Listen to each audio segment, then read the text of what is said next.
I'm Brett Perlman, president of the Center for Houston's Future. We're a nonprofit located in Houston that's working on a vision for Houston to become the low carbon energy capital of the world. And we've been working on this project with the University of Houston over the last few months to explore four potential low carbon energy technologies: CCUS, carbon capture, utilization, and storage; hydrogen; the growth of renewables; and the circular economy. Because we believe that Texas and the Houston region in particular has unique strengths and capabilities in each of these areas. The study has been looking at the potential opportunity as well as the timing and barriers that must be overcome to accomplish this goal.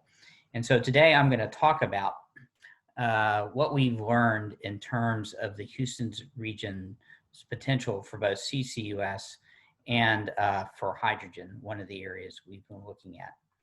In terms of carbon capture, utilization, and storage, we believe that Houston can become an early adopter for deploying CCUS technology. The Houston Ship Channel, as you know, is a large industrial center that has a number of centralized and concentrated sources of CO2. And in addition, the Houston Ship Channel has many large locations, primarily depleted salt domes and hydrocarbon reservoirs where CO2 could be sequestered and are stored. And then in addition, there are opportunities to create new industries based on that captured CO2, such as using CO2 for enhanced oil recovery, or using captured CO2 from hydrogen production used in the petrochemical industry for new applications. And so that's the second opportunity I'm going to talk about, that Houston has many aspects of the supply chain that will be required to produce significant amounts of hydrogen, both blue and green hydrogen, which I'll define in a few minutes, so that Houston can become perhaps a pioneer in new ways of using hydrogen in areas such as transportation and energy storage, and as a potential low carbon replacement fuel source for industrial applications, and perhaps even as a export market to ship hydrogen all over the world. So let's look at both of these opportunities for Houston. First, just in terms of the density of the industry in Houston, the Ship Channel region is one of the more dense areas in the world of refining and petrochemical, and you can kind of see that represented on this picture here. The east part of Houston, really all up and down the Ship Channel, has many industrial facilities, a number of which are large emitters of CO2. And so in order for us to decarbonize the Houston Ship Channel and the Houston area, we're going to need to deal with those carbon emissions. And so I'm going to talk about what first the amount of carbon that's emitted, and then the opportunity to capture that emissions, and perhaps then to turn some of those emissions into new products and services. So if you just look at the industrial sector in Houston, today we are a large emitter of CO2, and this is what we're going to have to address as we start to decarbonize the Houston region. We're a large emitter as a state, and then in terms of industrial emissions, our industrial sector emits about 654 million metric tons a year. And a lot of that is concentrated within the Houston region.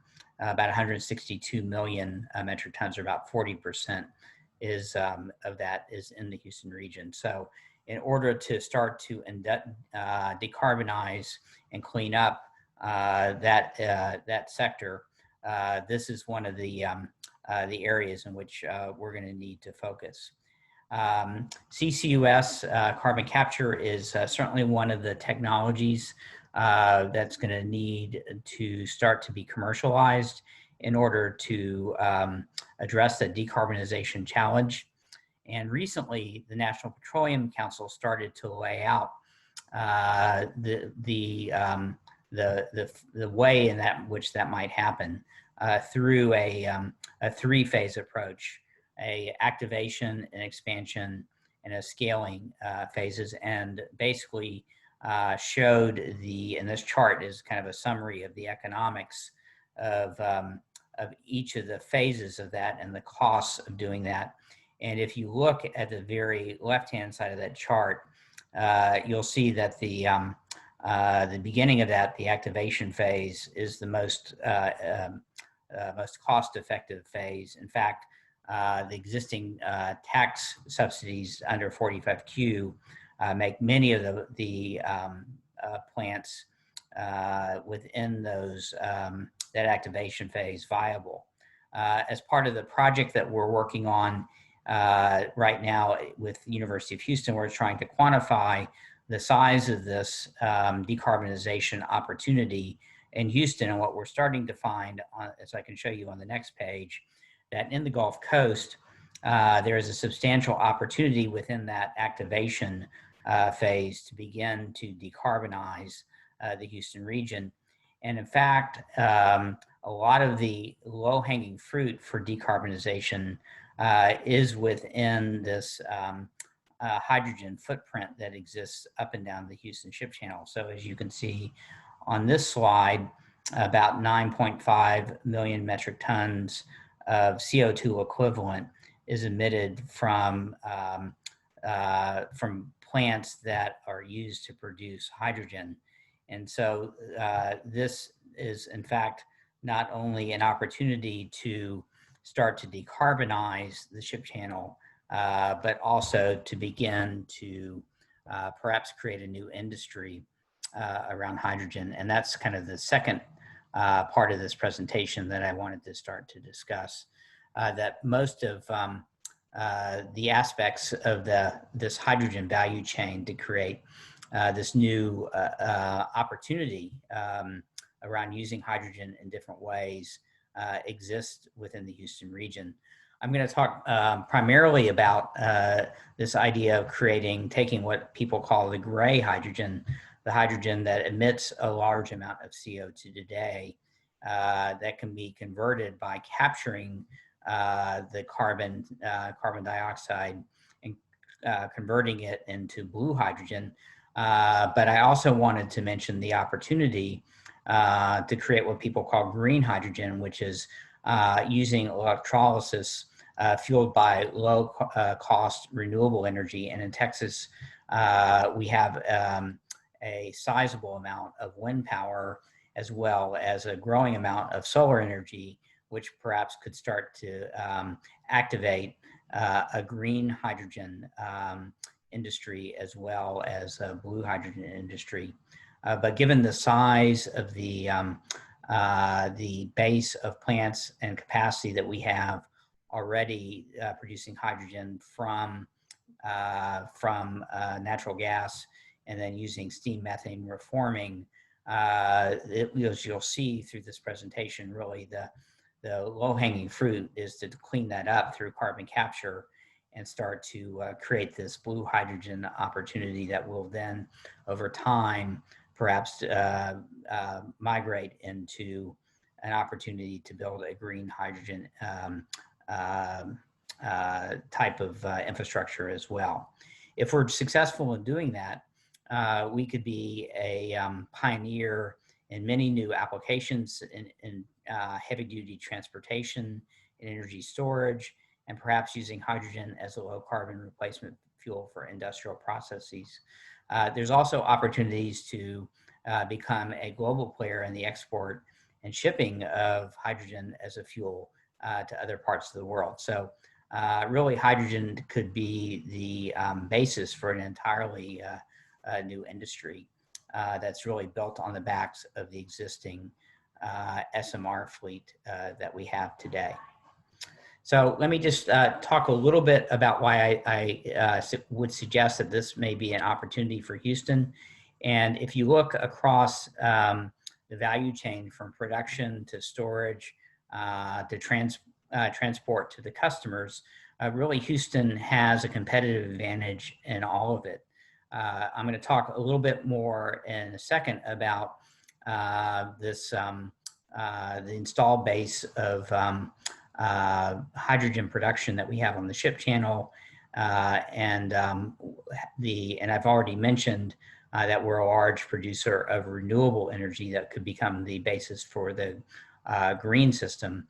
But we also have a very sophisticated network of hydrogen pipelines that serve the Gulf Coast region, and as well as storage facilities, and then a large port. So we have all those parts of the value chain, and then finally a large manufacturing base, a number of sophisticated customers.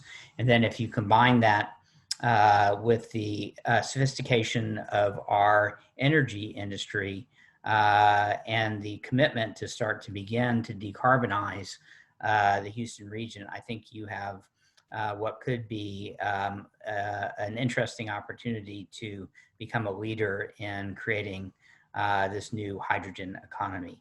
And so let me show you what a couple pieces of that might look like. Here is kind of a representation of just one of the three players. This is Praxair's existing hydrogen system, but there are two or three other major players. Air Liquide and Air Products have very similar footprints in terms of what their systems look like in the Gulf Coast region. Overall, there are 46 of these types of steam methane reforming plants, 900 miles of dedicated interconnected pipelines, resulting in 3.4 million metric tons of hydrogen produced annually, and a number of depleted oil reservoirs, and one of the largest storage caverns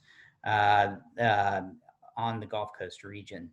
And so if you take all those advantages, they far exceed other parts of the world that are starting to look at this. In fact, we've looked at places like Rotterdam, and the Houston system is about 10 times the size of the system in Rotterdam. So we really believe, from some of the work that we started to do, that there are significant advantages for Houston, not only to decarbonize, but also to start to grow this into a significant new industry in applications such as transport, energy storage, and process heat that will start to create this vision that I've been describing of Houston as a low carbon energy capital of the world.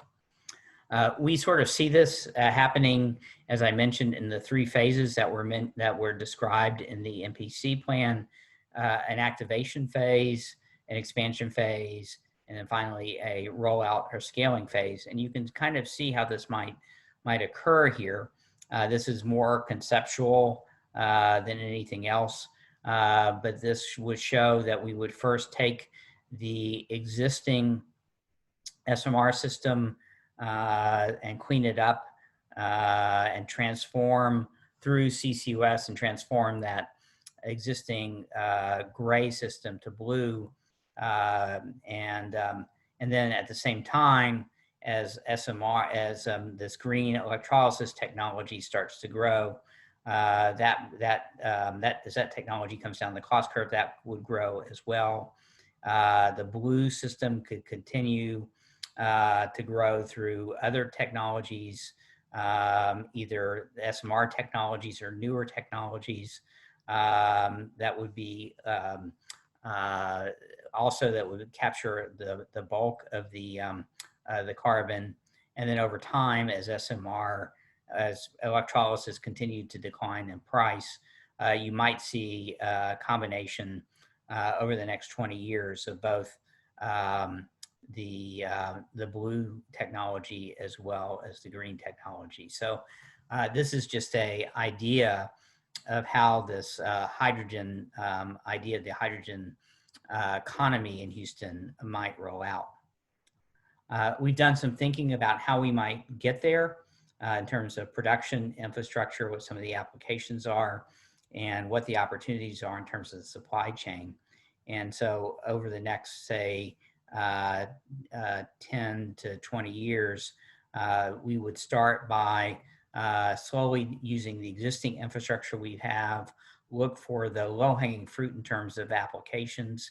The first applications might be in heavy-duty trucking and drayage vehicles around the port, perhaps in buses, begin to build the demand pull for some of these applications, perhaps build a supply chain industry around electrolyzers, and at the same time start to clean up that that existing SMR system. So over the next 5-year period, we could then start to scale that CCUS technology. Will start to reduce the cost of the electrolyzers and begin to build out the infrastructure to use some of those salt domes, perhaps to extend the hydrogen pipeline, and then to look to some of these newer, larger applications, such as long duration energy storage, thinking about blending hydrogen into our into our natural gas pipeline system, and perhaps using the larger amount of hydrogen, low carbon hydrogen in refining, and then over time continue to grow the SMR and scale the green system as the cost come down, and then finally begin to transform some of these harder to abate industries, perhaps in steel and cement, and then finally to convert natural gas to hydrogen as we start to think about eliminating natural gas, perhaps as a feedstock from the electric sector. So this is at least a vision for how hydrogen might play a roadmap in Houston and where we might take it. And then finally, what are the things that we have and what are the barriers? As I've mentioned, the things that we have in Houston, the drivers are things like our production capacity, the energy infrastructure that we have, and the can-do ecosystem attitude and the ecosystem that we have. The things that we're really missing and that we need to build are really this demand pull that I've mentioned, creating those new applications for hydrogen, as well as an appropriate regulatory framework and incentive structure. We don't really have that in Texas.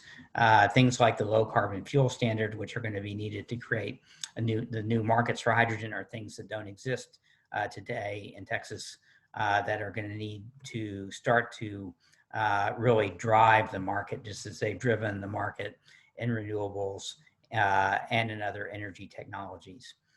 So while we have a lot of the pieces, there's still quite a bit of work to do. But in any event, that is the vision that we have at the Center for Houston's Future for how we can help to create Houston as a low carbon energy future. We really look forward to the dialogue and to working with many of you on making this vision a reality. Thank you very much.